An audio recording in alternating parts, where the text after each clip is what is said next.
Chicken on the stove. Chicken on the stove. Only kidding, no chicken for me. Boiled spuds, sometimes it can feel like you're going round in circles. But me, I just go with it. I describe myself as an athlete that doesn't compete. I do a lot of cycling and got to get my grub in. And seen like Freely's Raw 204 thing, and you know, there's so many people out there trying this. Maybe they do sports, maybe they don't. But you got to get your grub in. You got to get your carbs in. You got to eat. You got to eat to be able to get energy to do what you got to do, which is just live every day. Even if you're just living, you got to have energy, haven't you? Whether you're moving or nothing. You're just sitting around or whatever. You still need. You start eating high fruit, high sugar stuff, you're gonna want to move. That's what I found anyway. Past few weeks, I ain't been eating much fruit at all. I just been eating lots of rice, lots of potatoes, and yeah, so be it. Nothing wrong with that. You just got to, you know, you are your own experiment. Be your own experiment. It's all very well asking someone else what you should eat, yeah, for a guide, or because that person says they've had dates every morning, like a Datorade or something, every morning for the past 2 weeks, and then for lunch they've ate, you know, some apples or some bananas or some mangoes, grapes, whatever. Doesn't mean you should do the same. Just go with your taste buds. You might want to eat potatoes for lunch and potatoes for dinner. There's nothing wrong with that. Or have a salad for lunch and fruit in the evening. In my opinion, there's nothing wrong with that. Try it out. The following day, if you're thinking of going for a jog or a walk, if that's what you're into, then try and sugar up the day before. Today's carbs is tomorrow's energy. You're just going to have to play around with it. You can't go copying other people. Just take snippets from everybody and try it out for yourself. That's my advice. Try it out for yourself. Make mistakes. Oh, like a toaster. Yeah.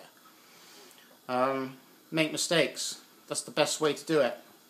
I've been out on the bike before and I've bonked big time. I've had people who had to help me home.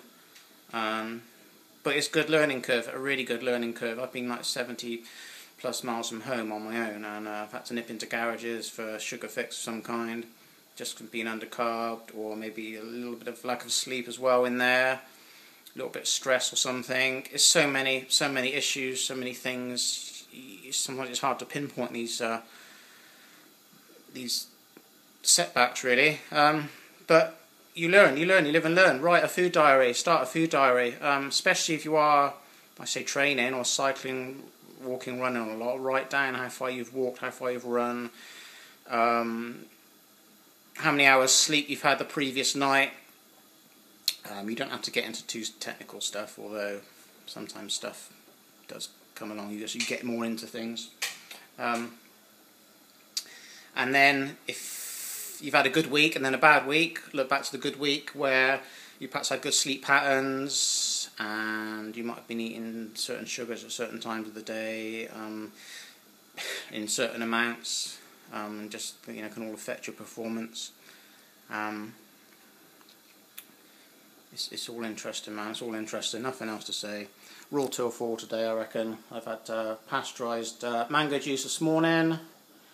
And then for lunch, I had apples, some more apples over there I bought earlier, and a pasteurised juice again this afternoon. Hit the pasteurised juice, nothing wrong with it. It's not, you know, ideal, but just nip up the supermarket and get some pasteurised juice. They do all sorts of concoctions now. It's pretty good. So I'm having some spuds tonight with a bit of condiment on there. Probably just be some like sauce, some ketchup, some Tommy K, or some brown sauce, whatever, man. Bit of mustard, anything, just to give it a bit of a taste. Or you could mash it up and put some beans and that in there. So yeah, that's today's video. Thanks to new subscribers. Yeah, I just hope to inspire people. This is the beginnings of whatever. Slowly but surely climbing up the mountain. Since, let me see, about April 2011 I've started this lifestyle change, and yeah, it's interesting. It is interesting. I've got a pile of books I'm reading through slowly, although I'd sooner be out on the bike, to be honest, or walking out in the air.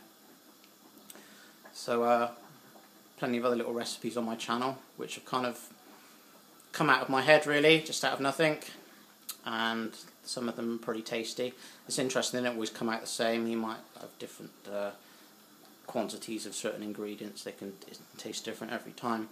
Never get bored. Never get bored. I'm always making or thinking of new ideas for things to eat, and that's what's pretty cool. I've become my own chef, really. My own chef is fun. I've always sort of prepared all my own food and that anyway. I just enjoy it, really. So yeah, carb up, get out in the fresh air. If you don't do anything, maybe start walking or something, just around the block, around your house, whatever. Get some starches into you, fall back on the rice, the quinoa and the potatoes. Stuff your face with fruit and that in the day, or some salads or whatever. Mix it about. There's no rules whatsoever. I mean, there are lots of sort of leaders and gurus, all sorts of authorities out there, and it's still early days. I think maybe I don't know. Let's get wacky with this. Maybe in 100 years' time there'd be more information for the longevity of this lifestyle. I mean, I don't think anyone can say, "Oh, I've been at it 15 or 20 years. This is definitely the way." Yeah, people are getting results. Like Harley's freely. They're plenty slim enough. They're athletic type people, and they're getting results. But I'm not 100% rigid on that or what other people are saying. I'm pretty free flowing with it. Looking over here, looking over there. Who knows what effects it can have in the long term, 60, 70 years time. How will you be in 60 or 70 years time? Who knows? It's interesting. It is interesting. You are your own experiment. Be your own experiment. Don't be scared. Ciao for now.